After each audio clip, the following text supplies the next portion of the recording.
Jane was invited to have a coffee after work with her colleague Lisa. 5 weeks ago she experienced her first panic attack and since then has been in a state of general anxiety.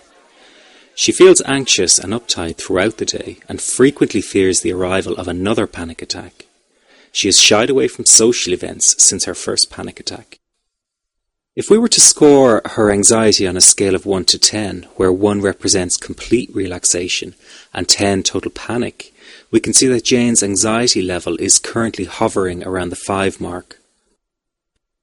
Her colleague sitting opposite her is feeling much more relaxed at around 3, which would be a normal level of daily stress. Notice the red ball around Jane's stomach.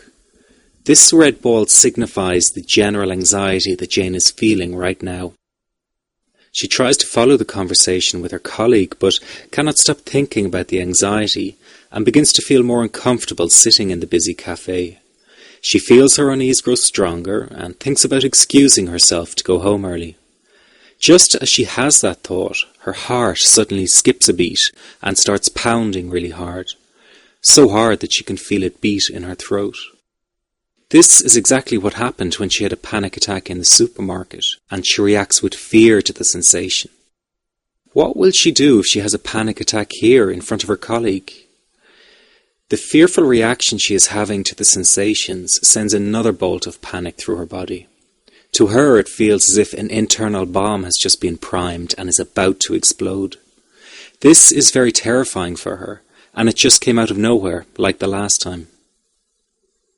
She feels trapped sitting at the table and excuses herself by standing up. She does not want her colleague to know that something might be wrong.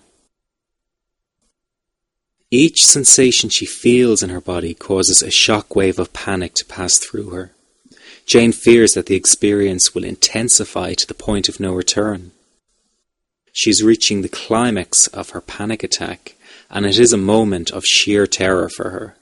Her heart is pounding fast, her breathing feels restricted, and she feels dizzy and fears she might faint. The feeling is so terrifying, Jane fears her very life is in danger.